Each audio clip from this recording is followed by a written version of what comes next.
요가수트라 삼매의장 40절, 41절, 42절까지 살펴보도록 하겠습니다. 40절에는 소립자, 그러니까 아주 작은 것, 최고, 최상, 이것, 힘이라는 단어가 있습니다. 소립자, 최고, 최상, 이것, 힘이라는 단어가 있습니다. 이 단어들을 조합해서 문장을 만들어 보자면, 집중과 명상은 매우 작은 것에서 매우 큰 것까지 모든 대상에 집중할 수 있는 것이며, 집중과 명상의 힘은 자기 자신에게 긍정적인 영향을 미치게 되는 것입니다. 이 구절은 매우 작은 것에서 매우 큰 것까지 명상의 힘이 미치게 된다고 하고, 상반되고 상대적인 측면에서의 한계와 가능성에 대해서 설명하는 구절입니다. 인간은 누구라도 상대적인 관념에서 벗어날 수는 없습니다. 상대적인 관념은 인간 의식에만 존재하는 것일 수도 있습니다. 인간이 설정한 대표적인 상대적 관념이 바로 과거와 미래, 시간과 공간 같은 개념이고, 그 시간과 공간을 나누고 분할하는 과정에서 생겨나는 숫자라는 또 다른 관념이 있습니다. 인간만의 개념, 인간만의 관념, 그것이 과거와 미래와 같은 시간과 공간에 대한 개념이고, 그런 관념이고, 그 시간과 공간을 나누고 분할하는 과정에서 생겨나는 숫자라는 또 다른 관념이 있습니다. 보통 사람들은 자신을 중심으로 해서 나와 남을 구분해 내고 있습니다. 그리고 또한 작은 것과 큰 것이라는 상대적인 관념을 적용시켜서 자신이 살아가는 세상을 가늠하고 판단하며 살아가고 있습니다. 사람은 누구라도 태어나서 4세 또는 5세, 45세가 아니고 4세 또는 45세 무렵에 자신이라는 인식이 생겨남과 동시에, 그러니까 자신이라는 상이죠. 자신이라는 인식이 생겨남과 동시에 자신이 살아가는 세상이라는 대상, 또 다른 상이죠. 자신이라는 상이 생겨나고, 자신이라는 인식이 생겨나고, 자신이 살아가는 대상이 생겨나게 된다. 그때부터 그러니까 인간은 태어나서 4, 5세 무렵부터 자신과 세상을 탐험하고 경험하기 시작하고, 만일에 그 어떤 사람이 4세, 5세 무렵부터 몸과 마음이 왜곡되지 않는다면 그런 탐험과 경험은 매우 흥미로운 것이 될 것입니다. 좀 안타깝게도 많은 사람들이 자기를 인식하는 4세 또는 5세의 과정에서부터 몸과 마음이 왜곡되지 않고 어떤 환경적인 강요 또는 억압에 의해서 왜곡되는 경우가 많습니다.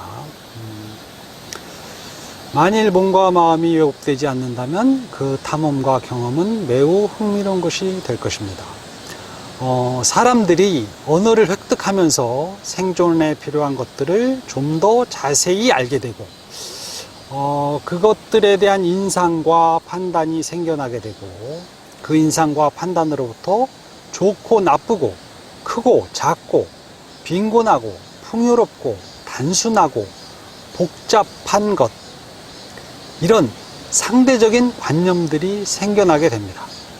그러니까 사람은 언어를 획득하면서 생존에 필요한 것들을 좀 더 자세히 알게 되고, 그것들에 대한 인상과 판단이 생겨나게 되고, 그 인상과 판단으로부터 좋고 나쁘고 크고 작고 빈곤하고 풍요롭고 단순하고 복잡한 것 등의 상대적인 관념이 생겨나게 됩니다.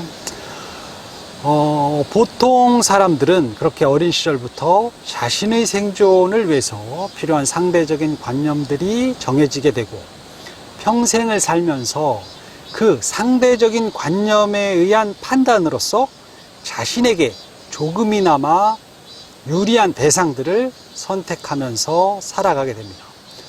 그러나 아쉽게도 상대적인 관념의 세계는 언제나 부족함과 결핍이 발생하고 각인되는 세계입니다. 대다수 사람들이 갖고 있는 생존 본능에 의한 상대적인 관념은 대표적으로 비교 우위라는 관념이지만 그러한 관념만으로는 건강하고 행복한 인생을 살아갈 수가 없습니다. 생존을 위한 욕구와 욕망에 의해서 생겨나는 상대적인 관념이지만 그 상대적인 관념을 벗어나지 못하고 그 상대적인 관념에 매몰된다면 욕구와 욕망은 점점 더 커지게 되고 균형을 맞추지 못하는 욕구와 욕망, 그러니까 자기 생존을 위해서 적절하게 적용되지 못하는 욕구와 욕망은 자기 자신을 괴롭고 고통스럽게 하는 요인이 될 수가 있습니다. 물론 그런 것들은 상대적인 관념과 연관이 되어 있습니다.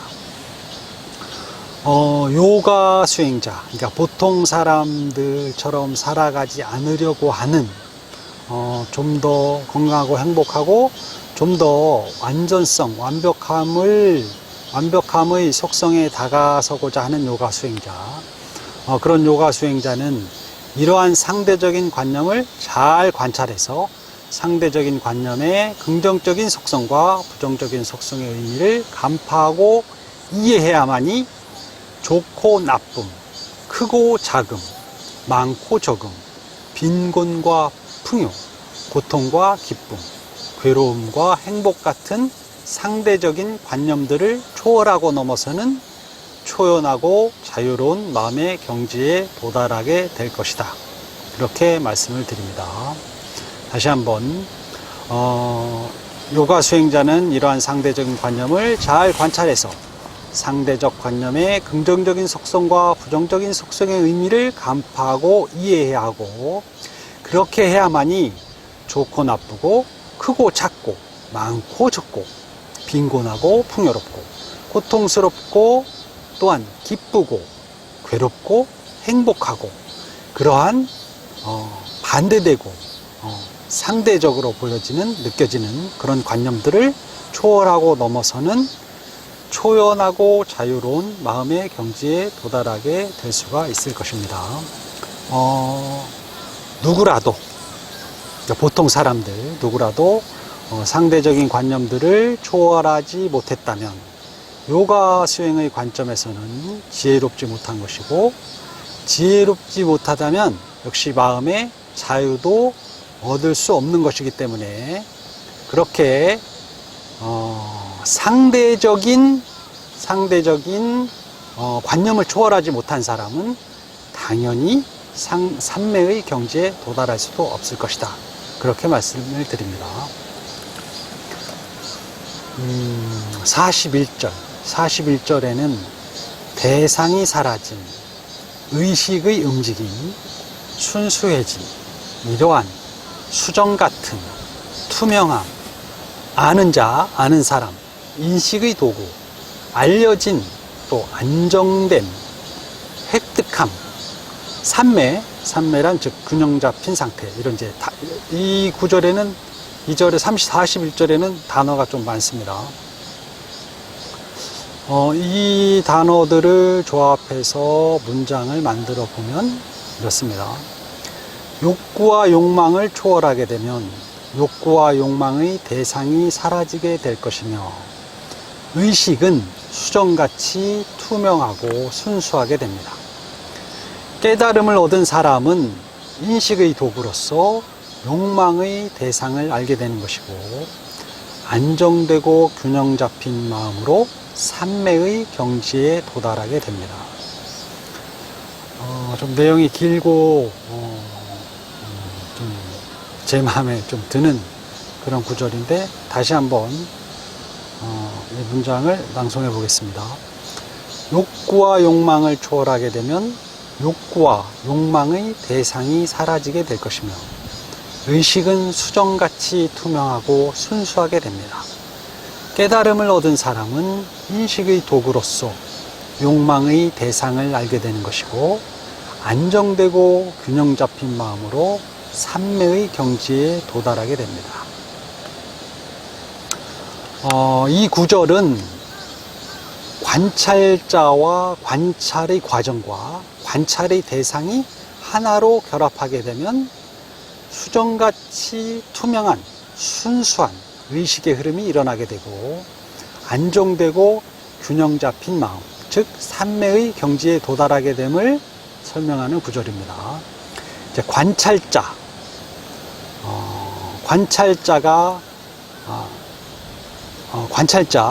관찰의 과정, 관찰의 대상이라는 표현은 자신이라는 주체가 자신이 아닌 다른 존재, 즉 객관적인 대상을 인식하는 과정을 표현하는 것입니다. 관찰자와 관찰의 과정과 관찰의 대상이라는 표현은 자신이라는 주체가 자신이 아닌 다른 존재, 즉 객관적인 대상을 인식하는 과정을 표현하는 것입니다. 또한 스스로 관찰을 통해서 무엇인가를 알게 되는 사람, 스스로 관찰의 과정을 알게 되는 사람, 스스로 관찰의 대상을 알게 되는 사람이라고도 할 수가 있습니다. 이것은 관찰의 주체가 되는 나와 남의 관계를 바르게 인식하는 것이라고 할 수 있고, 결국 나와 남의 관계에 대해서 잘 알게 된다는 것입니다. 자신의 마음을 잘 지켜보고 잘 관찰해서 마음 전체에 대해서 잘 알게 되고, 또한 알게 되는 과정에 대해서도 잘 알게 되는 사람은 그 마음이 순수해지고 안정됨으로 균형 잡힌 마음, 즉 삼매의 경지에 도달하게 된다는 구절입니다. 그 다음 42절은 거기서 언어, 목표, 지혜, 상상, 혼합, 의식적인 전환이라는 단어가 있습니다. 이 단어들을 결합해 보면 언어와 목표와 지혜와 상상이 결합하면 의식의 전환이 일어나게 됩니다. 이렇게 문장을 만들 수 있습니다. 언어라는 것은 그 어떤 대상을 말로 표현하는 것이고, 목표는 자신이 바라고 원하는 그 어떤 무엇입니다. 지혜는 자신이 어떤 무엇에 대해서 잘 알고 있다는 것이고, 상상은 자신만의 새롭고 창조적인 마음가짐, 즉 아직은 현실적으로 존재하지 않는 그 어떤 무엇에 대해서 새로운 설정을 하는 것입니다. 다시 한번 말씀드리겠습니다. 언어라는 것은 그 어떤 대상을 말로 표현하는 것이고, 목표는 자신이 바라고 원하는 그 어떤 무엇이고, 지혜는 자신이 어떤 무엇에 대해서 잘 알고 있다는 것이고, 상상은 자신만의 새롭고 창조적인 마음가짐, 즉 아직은 현실적으로 존재하지 않는 그 어떤 무엇에 대해서 새로운 설정을 하는 것이다. 여기에서는 언어, 목표, 지혜, 상상이 하나로 결합하게 되면 그것이 곧 새로운 마음이 생겨나게 되는 것이고, 새롭다라는 것은 창조적인 것이라는 것이고, 좀 더 진보되고 진화한 것이다 라고 말할 수가 있습니다. 여기에서는 언어, 목표, 지혜, 상상이 하나로 결합하게 되면 그것이 곧 새로운 마음이 생겨나는 것이고, 의식의 전환이 일어나게 되는 것이며, 이러한 새로운 마음이자 의식의 전환이 일어나는 것이 바로 균형 잡힌 마음이며 삼매의 경지에 도달하게 된다는 설명입니다. 40절, 41절, 42절까지 살펴보았습니다. 감사합니다.